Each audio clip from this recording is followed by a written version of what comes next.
पिछले 4-5 दिनों से हो रही बरसात ने भरतपुर और करौली में कहर बरपा दिया है। यही कारण है कि बाढ़ जैसे हालात दोनों जिलों में व्याप्त हो गए हैं। करौली के जो पांचना बांध है वहां ज़्यादा डेंजर जोन से ज़्यादा खतरे के निशान से ऊपर पानी का बहाव हो गया था। इस कारण उस जो पांचना बांध है उसके 7 गेटों में से 6 गेटों को खोलना पड़ा और वो पानी भरतपुर के लिए जब आया तो भरतपुर के बयाना और रोदावल और रूपबास क्षेत्र में भी बाढ़ जैसे हालात हो गए। करीब 53 गांव इस बाढ़ जैसे हालत से अफेक्टेड हुए और यही नतीजा है कि जिला प्रशासन ने भी अलर्ट जारी किया था और अलर्ट जारी होने के बावजूद एनडीआरएफ की टीम करौली रवाना हुई और वहां रेस्क्यू ऑपरेशन चल रहा है बाकायदा।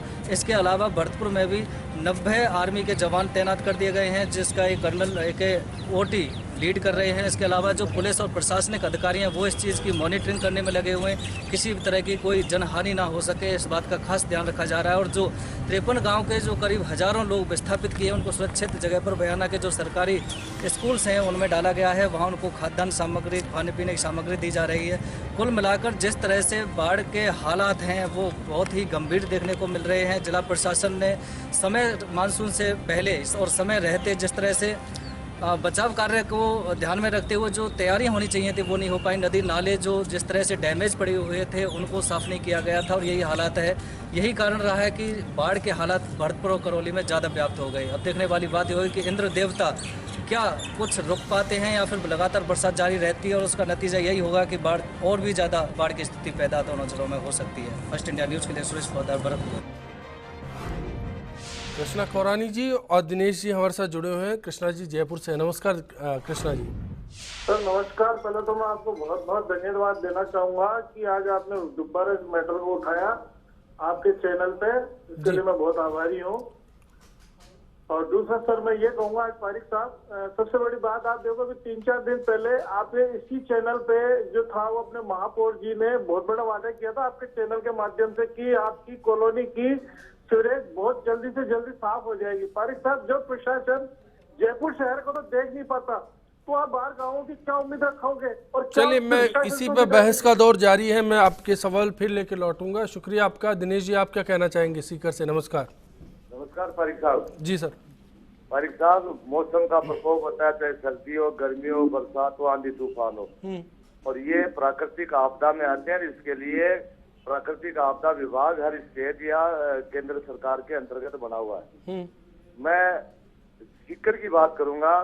यहाँ दिया तले अंधेरे की सी स्थिति हो रही है। जिला कलेक्ट्रेट, जहाँ पे जिला कलेक्टर, पुलिस अधीक्षक, न्यायपालिका के सारे ऑफिस हैं, उसकी दीवार के पास बने नाले में से पिछले 2-3 दिन से पानी सड़क पे आ रहा है। 10 फुट चौड़ाई में आ रहा है, 6 इंच की गहराई में चल रहा है। और सबसे बुरी स्थिति हमारे सीकर में नवलगढ़ रोड की बनती है। 10 मिनट पानी बरस जाए, घरों में पानी भर जाए, व्यापारी और नागरिक इकट्ठा होकर नगर परिषद आयुक्त के पास गए थे। नगर परिषद आयुक्त ने ये उनको व्यापारियों कहा कि जाओ कलेक्टर को शिकायत कर दो, मैं परवाह नहीं करता। हालांकि सरकार ने पुरानी जांच में उनको सस्पेंड कर दिया। अधिकारी बेलगाम है। की बात है, जिला कलेक्टर महोदय और सांसद महोदय दोनों वहाँ गए हैं। सांसद महोदय की वो चल रही थी, अदालत चल रही थी, वो जो जन सुनवाई, वहाँ वो मोहल्ले के लोग आ गए, वहाँ गए हैं, रेलवे की दीवार तोड़कर पानी निकाला है। ये सरकार ये क्या सूरत है अतिक्रमण पर फिर मैं आऊंगा। पूर्वी राजस्थान की नदियों की बात करना चाहूंगा। मेंदोला साहब, क्या लगता है ये जो अतिक्रमण है यहाँ पर सबसे बड़ी समस्या है कि शुरुआत में इसका जिक्र भी हुआ था? एक्चुअली बेसिकली यही समस्या है, कारण कि देखिए हमने 3-4 चीज़ें बिल्कुल इग्नोर कर दी हैं। एक तो हमने जो लो लाइन एरिया है उसको डिफाइन नहीं किया है, जो कि प्राइमरी ड्यूटी है करने की। नंबर 1 के साथ हमें मजबूत बनना चाहिए। अगर तो कम दबाव का क्षेत्र जो बाढ़ के हालात थे, असली जी एक चीज है, कम दबाव का क्षेत्र इकोलॉजिकल चेंज के कारण जो कम दबाव का क्षेत्र कभी कभी बन रहा है, जैसे अभी बना है, पूर्वी राजस्थान के अंदर बना है, ये कम दबाव का क्षेत्र बना है। जैसे उत्तराखंड में देखा हमने बादल फटने का है। ये जो नई प्रवृत्तियां पैदा हुई हैं प्राकृतिक कारणों से, उसके बारे में हमारी ये आज स्टडी और हमारी पूरी तैयारी नहीं है। और हम जानते हैं कि इस तरह की घटना घटने वाली है, परंतु हम उसके लिए तैयार नहीं है। क्यों तैयार नहीं है? कि हमारा जो सिस्टम है, हमारा जो मैनेजमेंट है वो बड़ा पुअर मैनेजमेंट है जी। जानने के बावजूद हम उसको करना नहीं चाहते हैं। लोग बोल रहे हैं, एक्सपर्ट बोल रहे हैं, लोग बोल रहे हैं, नागरिक बोल रहे हैं, परंतु शासन की तरफ से इस तरह की कोई आवाज नहीं है। आप देखिए कि जैसे आज भरतपुर की बात आ रही है, करौली की बात आ रही है, सीकर की बात आ रही है, जैसलमेर की बात आ रही है, उसकी बात दक्षिणी राजस्थान की बात आ रही है। ऐसा नहीं कि पहली बार हो रहा है। ये रिपीट होता रहेगा, हर 5 साल 10 साल के बाद में रिपीट होता ये रहेगा। कमजोर नब्ज यहाँ पर दिख रही है। मास्टर ड्रेनेज प्लान पूरे देखिए आप, हमने करोड़ों रुपए खर्च कर दिए सर्वे में, परंतु हमने किसी भी कस्बे का मास्टर ड्रेनेज प्लान नहीं बनाया, चाहे वो भरतपुर हो, चाहे वो करौली हो, चाहे वो जयपुर हो, चाहे वो कोई भी हो। क्यों नहीं बनाया हमने? क्या हमारे पास पैसा नहीं है? हमने करोड़ों रुपए खर्च करने के बाद में आज हम जब वहीं के वहीं हैं, क्यों है? उसका कारण यह है कि मिसमैनेजमेंट है। और बोलने के बावजूद हाईकोर्ट कितना करेगा? जब तक आप हाईकोर्ट में नहीं जाओ तब तक कोई काम ही होने वाला नहीं है। लेकिन उसके बाद भी क्या होता है वो भी हम देख रहे हैं। श्रीवास्तव साहब, एक सवाल है पैसे का, बार बार गुलाब चंद कटारिया इसका जिक्र कर रहे थे, हमने फंड्स जारी कर दिए हैं, क्या इतना काफी होगा? प्रशासन को पैसा चाहिए या फिर मैन पावर चाहिए या फिर स्किल चाहिए? इस डिजास्टर से कैसे मैनेज होगा? नहीं साहब, पैसा तो अपनी जगह पे है, लोग तो आपस में भी चंदा करके ये साहब व्यवस्था कर लेते, सरकार तो बाद में पहुंचती है। सवाल तो प्रबंधन का है, मैन पावर और ट्रेंड मैन पावर होना चाहिए। और ये सारा जो क्लाइमेट चेंज बराबर जो हमको वार्निंग दे रहा है, प्रकृति वार्निंग दे रही है कि तैयार रहो, ये हम जब तक तैयारी प्रबंधन नहीं करेंगे और रिलीफ का जो एक स्टैंडर्ड प्रोसीजर है या जो है हम एंटिसिपेट करके सालों साल हम देख रहे हैं बाढ़ जहाँ आती है तो उसका एक हालात जो पैदा होते हैं उसके लिए मैंने प्रबंधन का एक पूरा वो होना चाहिए, ट्रेन मैन पावर होना चाहिए और उसके लिए एक ड्रिल होनी चाहिए कि हम क्या किस सिचुएशन में क्या करेंगे। अगर ये जब तक नहीं होगा, दूसरी बात विल पावर होनी चाहिए, पॉलिटिकल भी होनी चाहिए और एडमिनिस्ट्रेटिव विल पावर भी होनी चाहिए। मैं तो एडमिनिस्ट्रेटिव विल पावर में विश्वास करता हूं, क्योंकि जैसा अभी बताया भी शायद मेंडोला साहब ने कि स्थानीय, और उन्होंने चौधरी साहब ने कि स्थानीय प्रशासन को ही सारा कुछ देखना है, इम्प्लीमेंट तो उन्हीं को करना है। लेकिन कहा यह जाता है कि Indians are very good planners but poor implementers. अब इसका तो कोई जवाब ही नहीं कि साहब हम हमेशा ये भी राग अलापते रहे कि हम प्रबंधन पुअर हैं। कहीं से तो शुरू करना ही पड़ेगा। मॉनिटरिंग है, सुपरविजन है, एंटिसिपेशन है, फ्लड फोरकास्टिंग है और ये जो फ्लड का जो सिस्टम है किधर से किधर मेंटेनेंस है, ये सारी चीजें प्रिवेंशन में है। एक चीज मैं कहना चाहता हूँ, रामगढ़ का एक उदाहरण है जो मिसमैनेजमेंट का। वही उसी कलेक्टर ने रामगढ़ के क्षेत्र में एनीकट सैंक्शन कर दिए और सारा पानी रुक गया, रामगढ़ का पानी रुक गया। तो रामगढ़ में कितनी दिनों बाद ये पानी आया है? वो एनीकट वहीं पर एनक्रोचमेंट हो गए और छोटे छोटे एनीकट बना दिए। 72 एनीकट तो मैंने 91 में डिवीजन कमिश्नर था तो मैंने खुद ने ये सर्वे करके बताया था कि ये चीज हुई थी, उसका शेखावत साहब। लेकिन अब भी सूरत हाल कमोबेश वैसे ही है, कोऑर्डिनेशन में नहीं है, समन्वय नहीं है विभाग। यहाँ सूरत कुछ अलग है। करौली के पाचना बांध का जिक्र करते हुए मेहता साहब आपके पास आना चाहता हूँ। एक बांध से पानी छोड़ा जाता है और इतना छोड़ दिया जाता है कि कई गांव उससे तरबतर हो जाते हैं, लबालब होकर बाढ़ग्रस्त हो जाते हैं। यहाँ मैनेजमेंट की चूक है। अगर बारिश का दौर जारी रहा, ऐसे में लगातार दरवाजे खुलने चाहिए, पानी निकासी की प्रक्रिया ऐसी होनी चाहिए कि अचानक कहीं कोई आपदा ना आए, या फिर कुछ और सूरत आपको लगती है यहाँ पर? देखिए, जो गेट खोलने की बात है, एक लेवल के बाद गेट खोल देने चाहिए और मेरे ख्याल से खोले होंगे। मैं इतना नहीं कह सकता कि एकदम पूरा भरने के बाद तो गेट कभी नहीं खोले जाते, बट जो पीरियड है पहुंचने का, यदि 10 से 12 घंटे हैं तो गेट खोलते ही रहे के पहले और उसके बाद बराबर वार्निंग सिस्टम विलेज वाइज चलता जाना चाहिए कि देखिए हमने गेट खोले हैं, इतना पानी आएगा और आपके पास ये डेटा होना चाहिए। उसका आपके पास ये डेटा जो होना चाहिए कि इतना क्यूसेक यदि हम पानी छोड़ेंगे तो किस लेवल किस आरएल पे पानी जाकर किन गांवों को इफेक्ट करेगा। ये डेटा आपके पास होना चाहिए कि 1 क्यूसेक छोड़ेंगे तो कब, 2 क्यूसेक छोड़ेंगे तो क्या होगा, 3 क्यूसेक छोड़ेंगे तो क्या होगा, यदि पूरा बांध फूट गया तो क्या होगा, उसकी भी एक स्टडी होनी चाहिए। और ये स्टडी की गई है इंडिया में अर्थक्वेक के लिए, यदि वहां टूट गए तो कौन सा एरिया में इफेक्ट होगा और कितना फीट पानी भरेगा, ऐसी स्टडी होनी चाहिए। तब जाकर हम ये बता सकेंगे गांव वालों को कि हमने आज 1 क्यूसेक पानी छोड़ा है तो ये एरिया जो है हमारा ये इफेक्ट होगा। स्टडी हो चुकी है। ये सूरत है क्या वहां पर?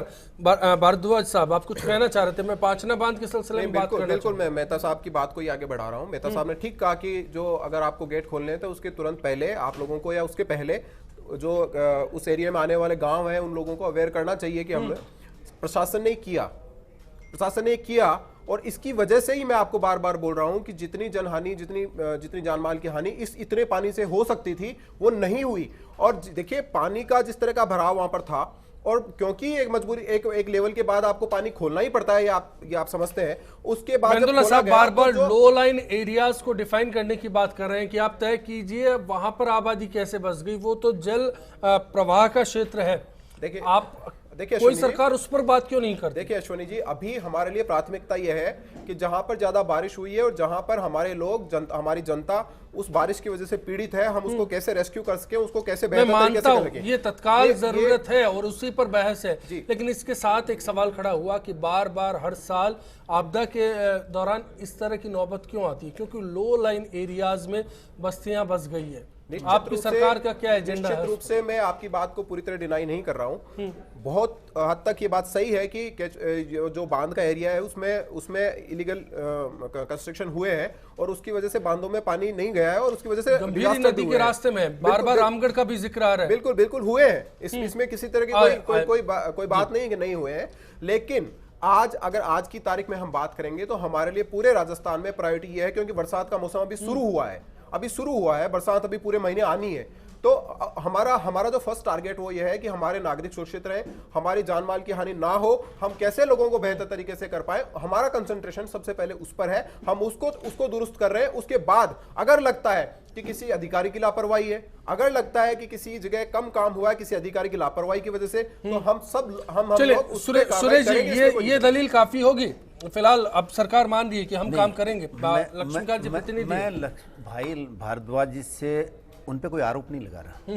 मैं भाजपा कोई वहां पांचना बांध के गेट पे कोई चीफ मिनिस्टर या मंत्री गेट खोलने के लिए खड़ा है, ये आरोप नहीं लगा रहा। मैं भाजपा सरकार पे ये पूछना चाह रहा हूं, एक नागरिक के नाते, पार्टी के नाते भी नहीं, कि आपका भरत पांचना बांध का गेट खोलने के बाद में भरतपुर 16 घंटे में, 15 घंटे में, 20 घंटे में पानी पहुंचेगा। ये वहां कह रहे माल का नुकसान हुआ, जनहानि बचा ली हमने। सुरेश चौधरी जी, आप बार-बार जिस बात का जिक्र कर रहे हैं, जनहानि आप के सुनिए ना, भारद्वाज जी, आप आप बार-बार सुने, जिस बात का जिक्र आप कर रहे हैं, बोल रहे आप थे, जिस मैं बात- नहीं बोल रहा नहीं, था। आप आप पहले बोल रहे थे, जब मैं नहीं बोल बोल रहा था। जब मैं पहले बोल रहा था, तब आप बोल रहे थे, देने में सुन लीजिए, लापरवाही आप बार-बार बार-बार आप इस बात का जिक्र कर रहे हैं, जनता तो उसका के जवाब लीजिए ना, जनता उसका जवाब लीजिए, माहौल मत बनाइए, उसका जवाब लीजिए, उसका जवाब लीजिए ना सर, जनता की आप बात माहौल क्यों नवा क्रिएट कर पाली रहे कर हैं? दे, उसका जवाब लीजिए ना, दिखने नहीं दे उसका समस्या। जवाब लीजिए ना, बोल यहाँ के क्यों के बोल रहे हैं? अधिकारी, यहाँ आप के उसका जवाब अधिकारियों ने लीजिए ना, लापरवाही की आप है। बार-बार जो है कि बोल पांचना उठा रहे हैं, उसका बांध जवाब का लीजिए, जाने से जो जनहानि उसका है, जवाब लीजिए भैया। जनहानि का पानी रुकेगा। श्रीवास्तव साहब, आपका जवाब लक्ष्मीकांत जी और सुरेश जी, लक्ष्मीकांत जी, सुरेश जी, रुकना पड़ेगा, लक्ष्मीकांत जी प्लीज, लक्ष्मीकांत जी प्लीज, सुरेश जी आ रहा हूं मैं। श्रीवास्तव साहब कुछ कहना चाह रहे हैं आप? श्रीवास्तव जी, क्या ये तस्वीर है, इसमें सीधा प्रशासनिक अगर चूक है तो कार्रवाई तुरंत होनी चाहिए या फिर इंतजार करना चाहिए?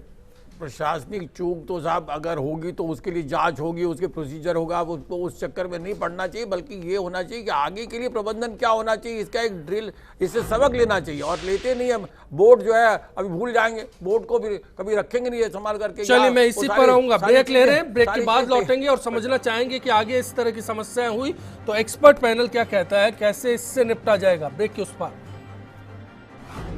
में और राजस्थान में कहीं भी कोई आपदा प्रबंधन का ऐसा कोई सरकार का कोई काम नहीं हो रहा है, क्योंकि देखते हैं शेखावाटी में थोड़ी सी बारिश होते ही यहाँ पर सड़कें जो है लबालब पानी से भर जाती है और ना ही पानी की निकासी की कोई व्यवस्था है। जो आपदा प्रबंधन है वो बिल्कुल भी सही तरीके से काम नहीं कर रहा है।